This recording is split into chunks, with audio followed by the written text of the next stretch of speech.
Muito bem, amigo telespectador, voltamos então com o seu boletim do esporte aqui na Terceira Via TV. Vamos para o terceiro e último bloco do programa de hoje.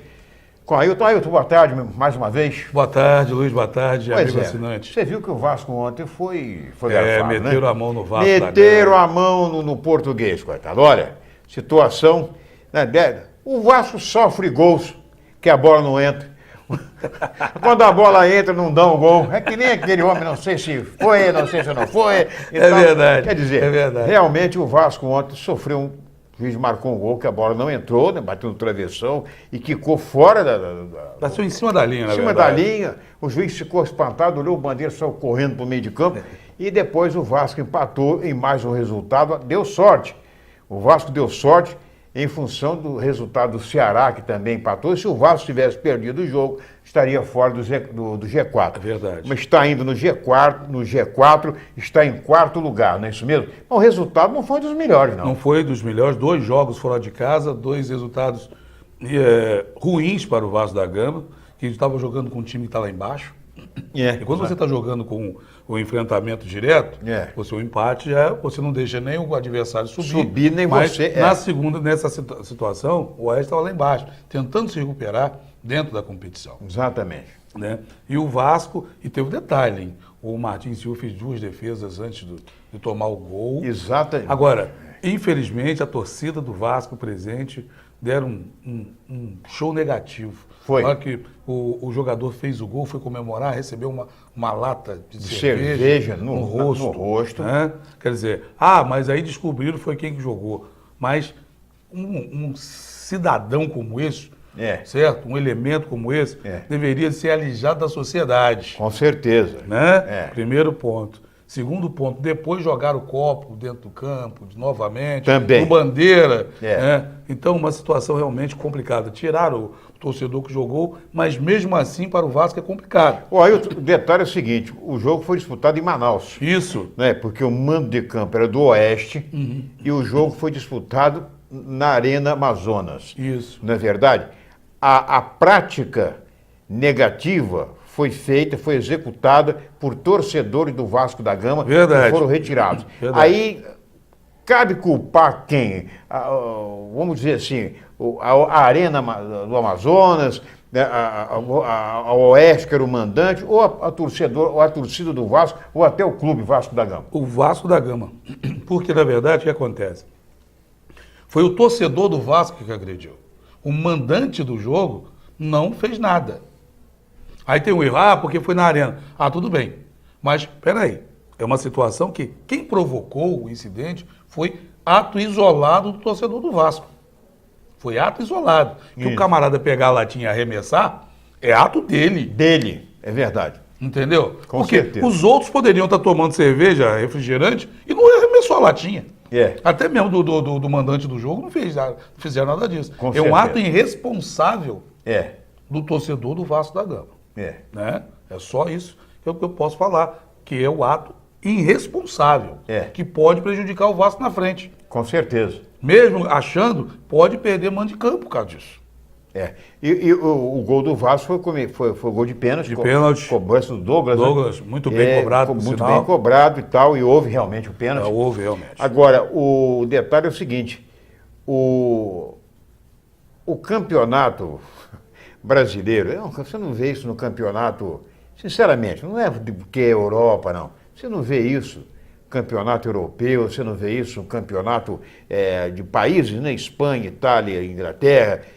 França. Agora já entrou o América Mineiro com o efeito suspensivo. Não, mas tem direito de fazer tem um direito. Claro. Mas pela tabela de classificação nos órgãos de imprensa, está lá, é o que aquilo lá?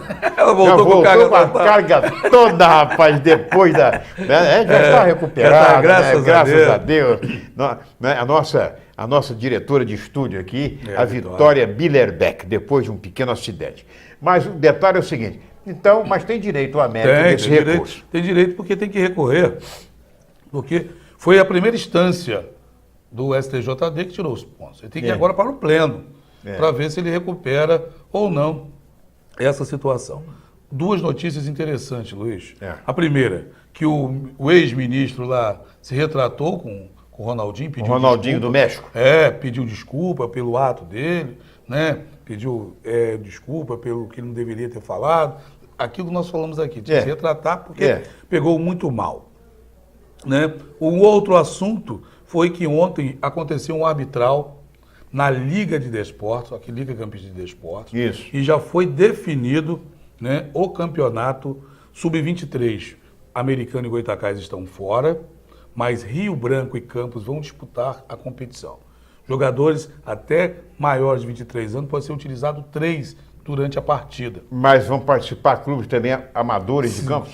Tem clube de São Fidélis, tem a seleção de São Fidélis e tem o Independente de Macaé, que vão disputar esta competição. E os outros clubes são daqui da região, é o São José, é o Donana, é a Seleção Sul, que é ali da região de Dor de Macabu, né? Você sabe mais ou menos quantos clubes que 8 clubes. 8 clubes. E começa no dia 14, mas no dia 14 de outubro, né? Todos os jogos acontecendo terça e sexta-feira, 2 jogos por rodada, às 19 horas, né? E às 21 horas, os jogos acontecendo, sendo que os jogos na terça e na sexta-feira. O grupo A jogando na terça e o grupo B na sexta-feira. O grupo A ficou o Rio Branco e no grupo B ficou a equipe do Campos. No Campos. Bom, mais detalhes ainda sobre esse campeonato. Isso. Nós vamos ter aí o Rafael Soriano. Que está assumindo hoje, sabe o cargo? Quem? Não, vai assumir hoje o Sampaio Correia. Vai assumir? Vai assumir o Sampaio Correia. É a notícia de última Notícia hora. boa. Ele vai assumir o Sampaio Correia, já viajou hoje. Parabéns, Rafael. Para assumir o Sampaio Correia no OPG, no time que vai disputar o OPG. Perfeito.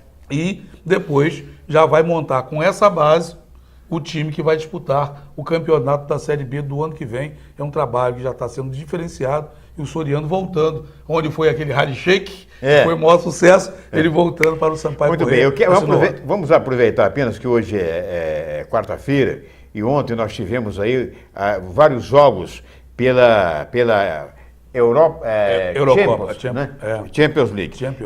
E vários jogos, e o nosso Davi, que é o nosso editor, ele separou vários gols lindos de vários jogos, cujos resultados foram os seguintes. A equipe do Bayern de Munique, né? Aliás, o Bayer Leverkusen empatou, Real Madrid goleou o Basel por 5-1.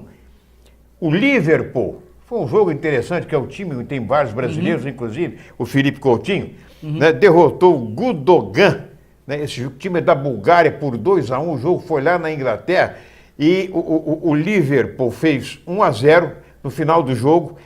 O Gudogan empatou também. Tem um brasileiro nesse time também, chamado Marcelinho. O Brasil empatou, o Gudogan empatou no final, aos 45. E nos acréscimos, né, o zagueiro do Gudogan atrasou uma bola de cabeça para o goleiro. O goleiro se complicou todo? Se complicou, acabou cometendo um pênalti da companhia e acabou o Liverpool vencendo por 2-1. Nos outros jogos, o Benfica perdeu para o Zenit por 2-0. O Zenit é o time do Hulk. A Juventus da Itália derrotou o Malmo por 2-0. O Atlético de Madrid perdeu para o Olympiacos da Grécia por 3-2. Outros resultados aqui, o Borussia, né? Dortmund venceu o Arsenal por 2-0. O Anderlecht da Bélgica empatou com o Galatasaray em 1-1. Hoje jogam Barcelona e Apoel, Bayern Munique e Manchester City, e Chelsea e Schalke 04. Né? Tem vários gols aí que o nosso querido Davi colocou aí já. Isso. E tal. E amanhã nós vamos falar naturalmente, sobre os jogos que acontecerão hoje, com certeza com muitos gols e com mais detalhes sobre esse campeonato de Campos promovido pela ECD, que a gente vai reivindicar uma parceria aí, com certeza. Sem dúvidas. Não é? E lembrando, só para a gente encerrar, que hoje tem vôlei Brasil jogando contra a Rússia, pode vencer de 3-1 para não depender dos resultados, né, da Polônia. Perdeu para a Polônia de 3-2 e perdeu a primeira partida e precisa vencer a Rússia hoje para não depender de ninguém. 3-0 ou 3-1, ele não depende de resultados de ninguém para passar para a semifinal da competição. Exatamente. Mandando um abraço para 2 pessoas amigas, 2 pessoas queridas, lá no edifício Salete, o nosso Rubens Leal, totalmente recuperado, com assistência de Dona Rose, e também um abraço para o Evaldo Nogueira, aposentado do Banco do Brasil, ex-colega de Nilson Maria, uma época boa de Banco do Brasil, sem sombra de dúvida. Um abração, muito obrigado pelo carinho da audiência e até amanhã às 13h30 aqui na Terceira Via TV.